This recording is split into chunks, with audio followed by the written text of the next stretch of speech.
Alright, so this is gonna be kind of a different video, just kind of in general.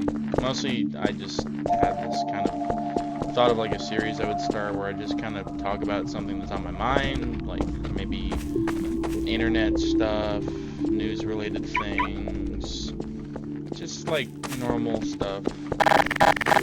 So this will mainly be just a video of me talking about, well, today's topic, I mainly wanted to talk about something known as plush tubers. The reason why I wanted to talk about this in general was just kind of mostly because it was on my mind, and I recently watched a video by a guy called Chazington that really kind of put it in perspective for me, like how, I guess, old I am. So basically, plush tubing videos are kind of like a very makeshift sort of soap opera in a way. And they were really popular back when I was a kid.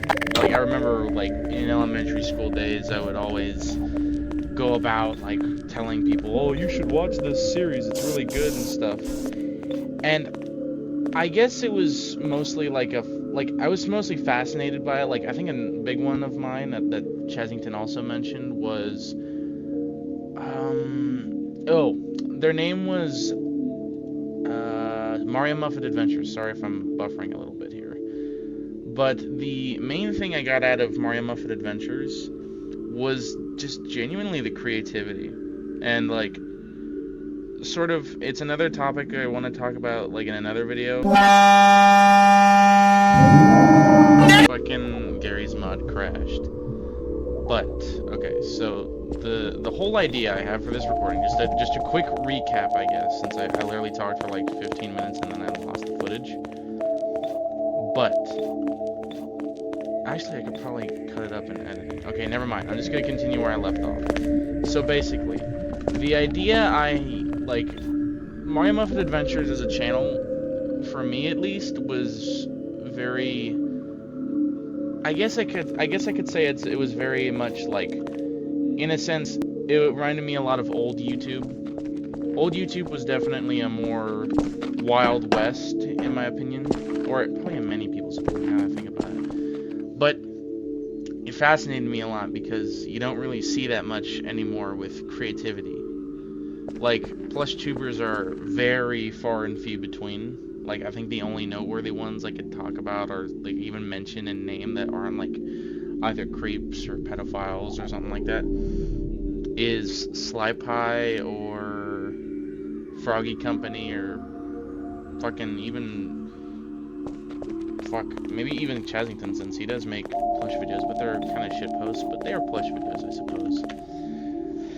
But the whole idea I had for this was just to sort of talk about these things, because I never really go into detail on, like,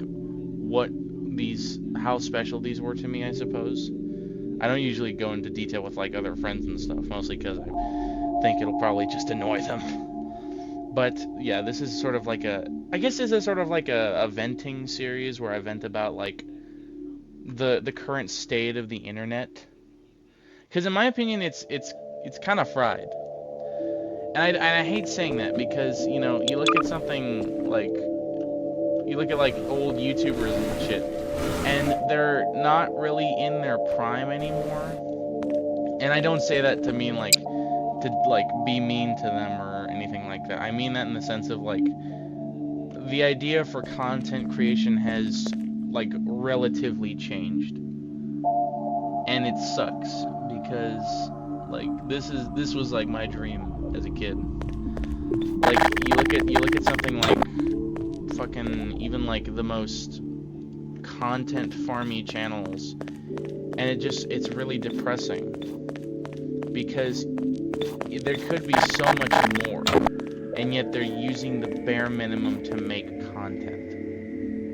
Like, they take, like, no offense to these, like, other shows, but, like, stuff like Has-Been Hotel or Poppy fucking Playtime, and, like, I sound like an old man. I literally sound like an old man right now.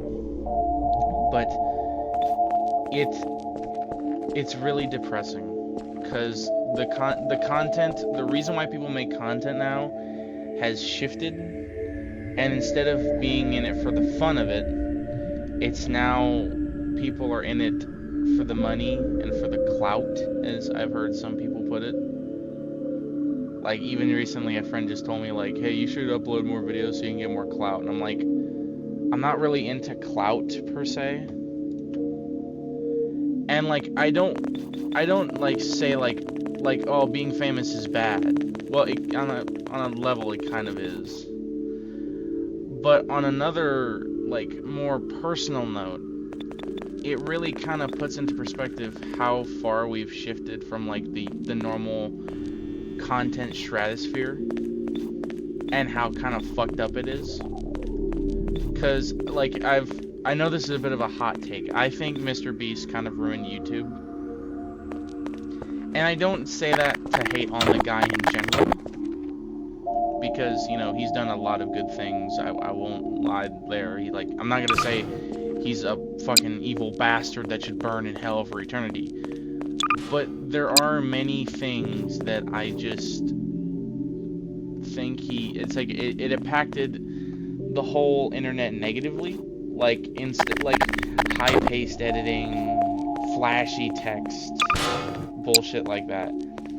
And, you know, it's really hard to talk about, considering he's done a lot, and then, like, people will go to the argument, oh, well, you just hate on his videos because he's just popular and you want to be different. Yeah, I know people go to that argument, and I see where they think I'm wrong, but I feel like you're completely cutting out the whole argument of the fact that Mr. Beast is practically like the model people follow for when YouTube creation is in the mix.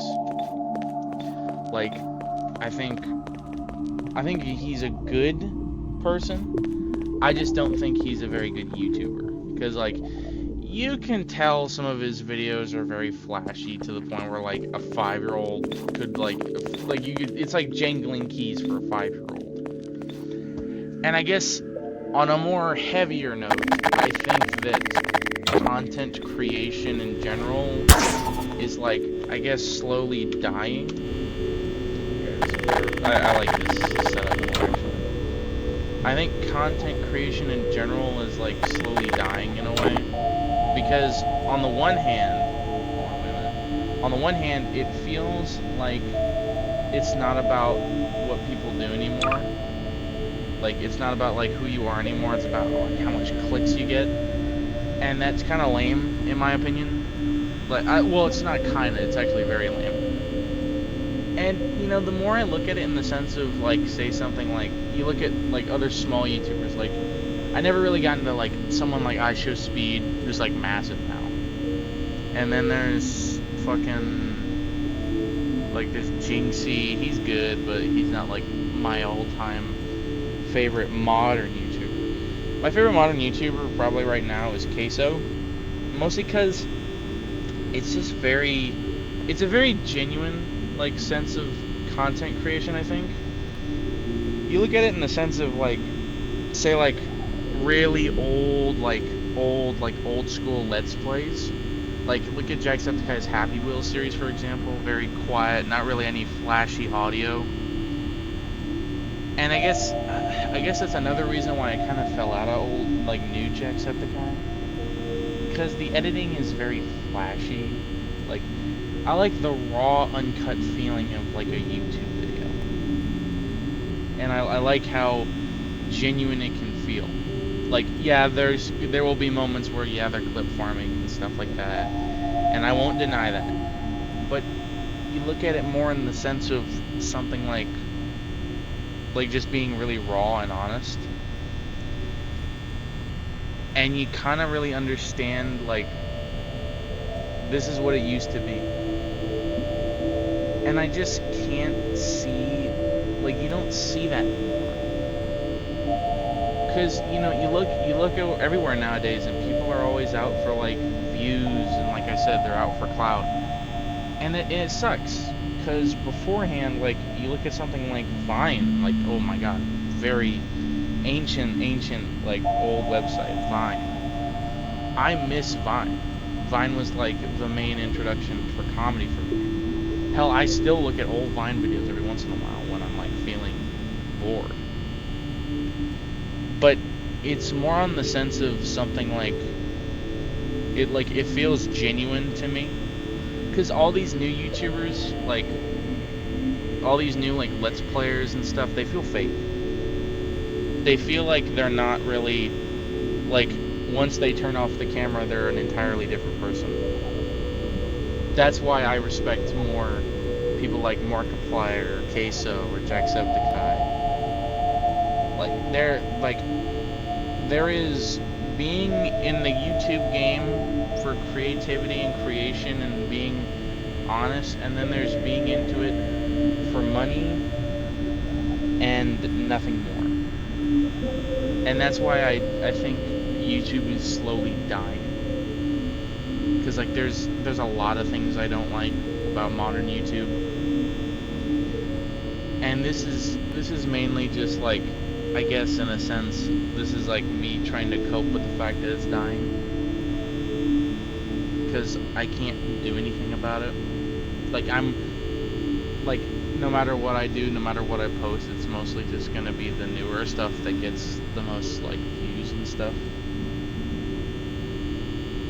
And I guess I just kind of gotta accept that.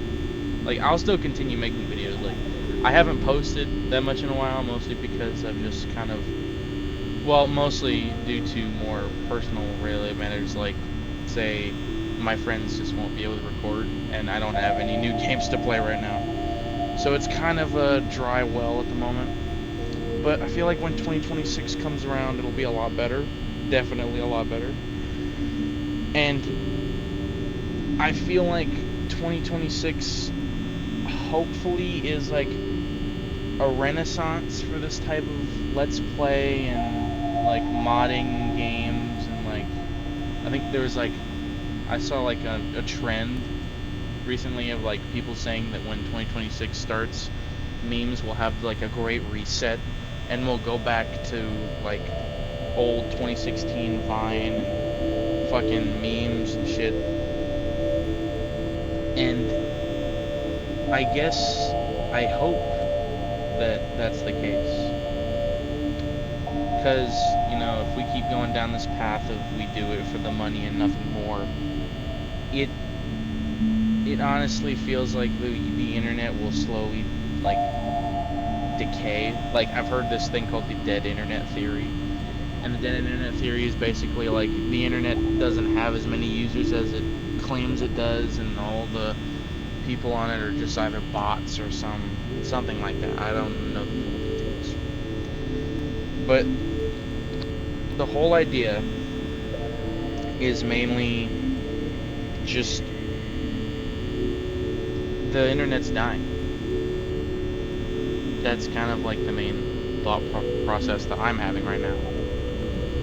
Like, I'm not saying like directly like the internet is going to die in like the next like couple months, but I feel like in the next like 100 years, or like even when I'm gone probably, that it won't feel genuine. Like, I remember there was this point in 2017 where the internet, I think the internet was at its peak in the late 2010s, and then we've slowly started to trickle down into this sort of downward spiral of something like, I guess it's like a left and a right situation, where like the one hand people think the internet's thriving its most, like it's doing its like most, it's like the best we've had in years, and then I'm on the side where it's like, oh, the internet's dying. The internet's dying. That's what I think. And I know people, like, I know friends I know that, like, probably disagree with me. And, like, yeah, you can have your opinion on this. Like, I'm not trying to force any opinions or anything like that. But, like, I guess I genuinely think the internet might be close to, like, its end of days. And I just hope I'm wrong, because like there's like I feel very old. I guess this is like another long-winded way of saying the internet's not the same because I'm old. Like, I think what really kind of hit me the most this year was the new memes and all that shit. Like, you look at something like 6-7 or 6-7, and it's not funny. Like, I feel like my parents, like, when I was showing them the memes I was laughing at back when I was a kid, and they were like, oh, that's not funny. Now I feel like them. Like, none of this feels funny. Like, in a world where numbers are now memes, I feel like we're kind of falling off, I suppose. Like, it really sucks, because, and plus these memes are made to, it's the same idea behind YouTube creation, plush videos. It's just the whole internet space. We've gone from making media, just making shit. We've gone from making shit for fun to making it for recognition. And I hate that. I hate the fact that we're doing that now. Like, yes, you can make your artwork and stuff for money. That's fine with me.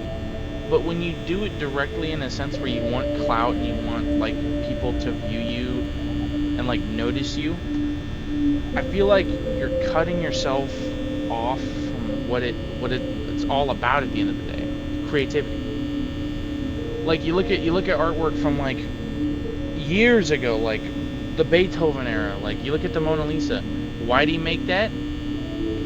Just because he wanted to paint, basically. Like, it started as a dream of wanting to paint. Like, Bob Ross did his painting so he could relieve himself, stress, all that sort of stuff. And now people are doing it because they want money. Like, you can do it if you want money, but you have to also keep in mind the fact that, you know, do it for the love of the game, I think.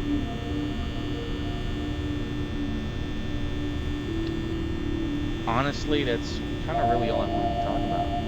Like, because, like, I guess the message I want to get across is that people are not doing it for the love of creativity anymore. They're doing it for money. And we need to kind of, I think we as a species and as a, like, community need to have a hard reset in terms of, like, what the internet means to me as well as, like, other people. Like, and at the end of the day, this is probably just a nothing burger of a video that probably will get like a couple views in the algorithm. Because, well, look at me. I have 10 subscribers. I am small. But I guess I mostly just want to make a new series. I guess I'm going to call it probably James Talks. And then, like, the topic of discussion. Like, I'll probably like James Talks either. This episode will probably be titled, Thoughts on the Internet, basically. And then the next video, I hope the next video will be like a fun one. I'm planning on playing Battlefield 6 because that looks fun. But overall, I just think that this is the start of a series I'm going to make a little bit more common. And really, that's all I want to do at the end of the day. Like, just kind of make videos either to talk about my life, or to talk about the internet, or just play games with friends. But if you did like this video, you can, subscribe. It's down there. Hold on, it's down there. I'm so sorry, chair. But yeah, like and subscribe. You know the drill. All right, bye bye.